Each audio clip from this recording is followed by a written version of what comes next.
Pertanyaan pertama gue nih buat lo. Seberapa mahal harga outfit lo hari ini? Kalau jawaban bikin senang, mungkin gue akan jawab. Oke. Ya kan? Berapa ya?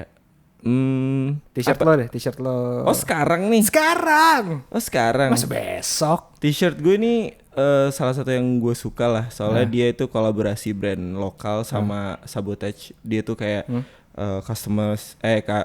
customizer gitu luar. Dan emang cukup ada namanya. Dan brand lokal collab sama dia itu cukup, menurut gue cukup ngebanggain lah untuk lokal gitu. Ini kalau nggak salah waktu itu retailnya sekitar 400 ribuan kok. Cier mahal banget, gue gratis coy. Kaos kantor. Lah kan gue lupa pakai jaket. Gue udah pernah ngetik pakai kaos ini, ntar kesannya gue gak pernah ganti kaos. Ya kan, ini kan kantor banget. Iya Gak apa-apa sih, dong, iya ya kan. Buat pemirsa YouTube di luar sana maafkan. Saya ada kaos lain kok sebenarnya, cuman ini kayak ini lagi aja gitu. Sepik. Nif, gue bisa dibilang penikmat. Kalau lo kan udah pelaku kali ya, pelaku. Penikmat juga kok. Iya sih, penikmat lifestyle gitu maksudnya. Penikmat. Apa sih sebutannya? Yang bisa ngegambarin satu bukan profesi juga sih, satu identitas lo lah. Kalau bisa disebut tuh apa sih? Mungkin gue lebih suka disebut sneaker enthusiast aja kali ya. Walaupun beberapa ada yang bilang kayak content creator atau sneaker YouTuber atau sneaker head. Sebenarnya gue lebih suka dibilang sneaker enthusiast aja. Soalnya sebenarnya sneaker enthusiast tuh ya gak dari sneakers doang. Cuma lama-lama kan pasti kan kita ya pengen lah atasannya juga ngikutin gaya-gaya yang kita influence dari mana gitu. Lama-lama jadi ke atas-atas juga. Nah biasanya tuh disebutnya bukan streetwear enthusiast sih, cuman ya biasanya sih gaya-gaya kayak gini ya streetwear aja. Kalau yang nyambung sama sneakers, walaupun belum tentu itu sebenarnya streetwear gitu. Kalau strategi lainnya menurut lo yang bisa bukan bisa diadaptasi aja sih, tapi bisa dijadiin pembelajaran lah buat brand-brand lokal tuh.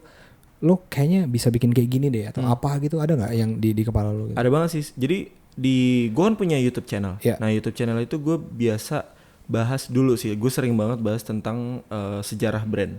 Sebenarnya awalnya tuh gara-gara gue bikin sejarahnya Supreme kalau nggak salah, dan itu cukup meledak.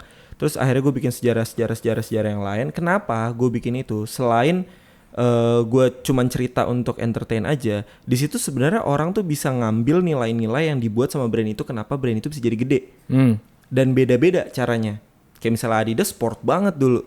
Terus kalau misalnya Converse sebenarnya dulu sepatu basket. Awalnya sepatu basket. Jadi kayak cerita-cerita itu tuh sebenarnya bisa dijadiin pelajaran pasti sama brand-brand lokal. Roots-nya kemana? Kayak misalnya pas gue cerita tentang Supreme itu roots-nya skate, ya mungkin brand lokal kita banyak banget yang roots-nya skate sebenarnya. Ada yang roots-nya band lokal itu juga pasti ada yang roots-nya band gitu. Cuman ya emang itu tadi, gimana cara strategi marketingnya aja. Kalau roots atau idealis, pasti kita bisa bikin dengan apa yang kita punya, dengan apa yang kita suka sih sebenarnya.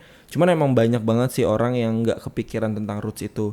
Banyak banget orang yang berpikiran, yaudah buat brand itu bisnis. Instan gitu kan jadinya. Gue produksi, gue bayar desainer, produksi jual, selesai. Sebenarnya kan nggak seperti itu. Sebenarnya kalau gue disuruh bikin brand, sebenarnya gue ada lagi develop brand, cuman emang nggak kelar-kelar. Udah lumayan setahun.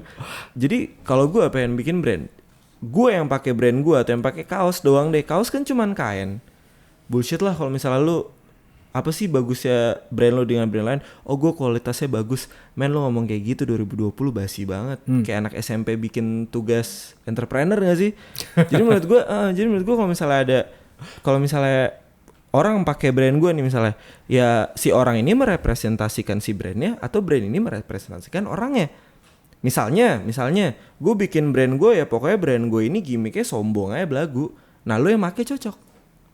Kenapa lo nunjuk ke gue ya? Pak gue congkak sekali sepertinya. Contohnya ya. Contohnya gitu. Jadi kayak oh ini brandnya fashionable, kayak designer banget nih, atau misalnya kayak geek banget nih, futuristik banget, tajam, bajunya dari besi. Iya, jadi orang kan Cier banget ya. Kayak balik lagi zaman dulu tuh, kalau zaman perang baju zirah. Iya, jadi kayak ya pasti kan orang kayak wah ini gue banget nih, merepresentasikan gue banget, entah itu dari desainnya atau dari cerita si brandnya, atau paling menurut gue paling hal kecil yang sebenarnya penting banget, dari feeds Instagramnya bisa representasiin orang sebenarnya. ada satu sepatu lokal